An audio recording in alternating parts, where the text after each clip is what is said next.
কালীচরণ মোড়। তোমরা হয়তো অনেকেই শুনেছ কালীচরণ মোড়ের কথা।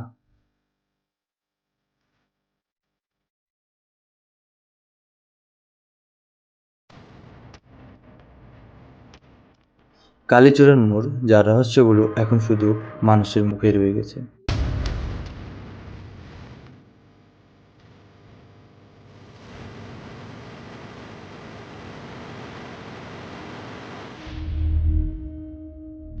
পশ্চিমবঙ্গের এক কোনায় রয়েছে একটা ছোট গ্রাম, যার নাম হয়তো ইতিহাসে খুব একটা বেশি লেখা নেই। তবে এই গ্রামটা এতটাই পুরনো যে অনেক মানুষ এই গ্রামের নাম ভুলে গেছে। গ্রামের সকালগুলো খুব শান্তি, বাচ্চারা হাসতে হাসতে স্কুলে যায় আর বিকালে চায়ের দোকানে বসে মজার আড্ডা। দিনের বেলা সবকিছু সাধারণ স্বাভাবিক, কিন্তু ঠিক রাত নামলেই নেমে আসে আবার সেই রহস্যজনক ভয়টা। গ্রামের মানুষজন একটা জায়গার নাম মুখে আনতে চায় না, তারা শুধু ইশারা করে বলে ওই দিকটা বা ওই রাস্তার ধারে কেউ যাস না। এতটুকু কথার মধ্যেই লুকিয়ে আছে একটা গভীর ভয়, যেটা গ্রামের বাতাসে মিশে আছে। তুমি ভাববা এই ভয়টা শুধু রাতের জন্য, কিন্তু না, দিনের বেলাও এই ভয় দেখা যায়। যখন কোনো বুড়ো মানুষ বলে ওই দিকটা, তখন সবাই একদম হঠাৎ চুপচাপ হয়ে যায়। হ্যালো বন্ধুরা, তো তোমরা সবাই কেমন আছো? আমি ইউবরাজ। আমি আজকে তোমাদের সাথে এমন একটা গল্প শেয়ার করব যা অনেক মানুষ জানে না। তোমরা পুরো ভিডিওটা দেখলে বুঝতে পারবে এই রাস্তার আসল রহস্যটা কি। গ্রামের পাশ দিয়ে গেছে একটা সরু রাস্তা। দিনে ওখানে চাষিরা কাজ করে, বাচ্চারা খেলাধুলা করে, রাস্তাটা যেন জমজমাট হয়ে থাকে। কিন্তু রাত 9টা বাজার পরেই সেই রাস্তাটা যেন পাল্টে যায়। কোনো পঞ্চায়েত বা কোনো নেতা এই নিয়মটা বানায়নি, কিন্তু সবাই জানে রাত 9টার পর ওই রাস্তাটা এড়িয়ে চলতে হয়। কেন? কারণ একটা কথা বহু বছর ধরে শোনা যায়, ওই রাস্তাটা ফাঁকা না। তবে আমরা কাউকে দেখতে পাই না, কিন্তু কেউ আমাদেরকে দেখে। এই কথাগুলো গ্রামের সবার মনে মনে ঘুরপাক খায়। কেউ সাহস করে এই রহস্যটা জানতে যায়নি। শুধু একটা নামই মাঝে মধ্যে শোনা যেত। গভীর রাতে যখন বাচ্চারা ঘুমিয়ে পড়তো, তখন শুধু শোনা যেত কালীচরণ মোড়। এই কালীচরণ মোড়টা হলো গ্রামের ভিতরের একটা মোড়, যেখানে নাকি অনেক আগে এক কালীচরণ নামে সাধু সাধনা করতে গিয়ে হারিয়ে গেছিলেন। আর তখন থেকেই এই গ্রামটা অদ্ভুত গল্পগুলো শুরু হয়। গ্রামের মানুষজন বলে কালীচরণ নাকি ওই গ্রামের মোড়েই থাকতো। একটা গাছের নিচে বসে সাধনা শুরু করেছিলেন তিনি, গ্রাম থেকে অনেক দূরে, সবার চোখের আড়ালে। লোকেরা বলে তিনি নাকি কোনো গোপন মন্ত্র জাপ করতেন। তারপরে একদিন তিনি হঠাৎ নিখোঁজ হয়ে যান। তিনি কোথায় গেছেন তার কোনো চিহ্ন পাওয়া যায়নি, শুধু তার কিছু জিনিসপত্র মোড়ের কাছে ছড়িয়ে ছিটেছিল। ভয়ে কেউ সেগুলোর কাছে যায়নি। আর তারপর থেকেই নাকি অদ্ভুত সব ঘটনা ঘটতে থাকে। রাতের বেলায় মোড়ের পাশ দিয়ে গেলে স্পষ্ট মন্ত্রের আবার শোনা যায়, কখনো বা কান্নার সুর শোনা যায়। সে গাছের নিচে বসে থাকতে কাউকে দেখাও যায়।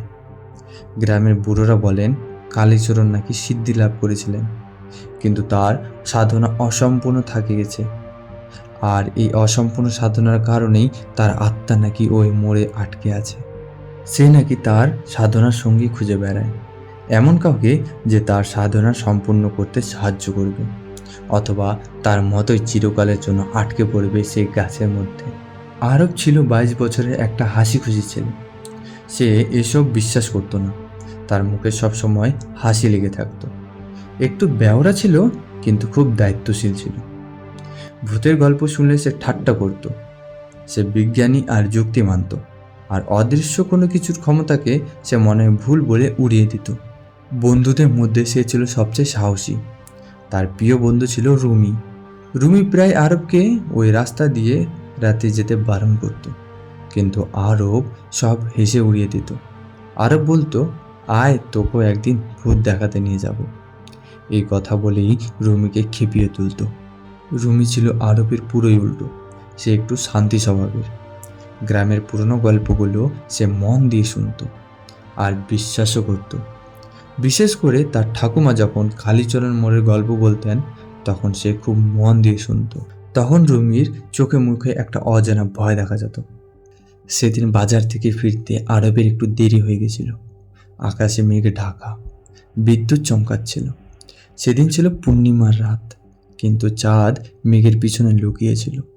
চাঁদের আলো না থাকলেও পূর্ণিমার একটা কেমন যেন গা ছমছমে আলো মেঘ সরিয়ে আসছিল। তখন আরবের সামনে দুটো রাস্তা ছিল, যেটা শহর পর্যন্ত গেছে, কিন্তু সে রাস্তা দিয়ে গেলে অনেক সময় লাগবে।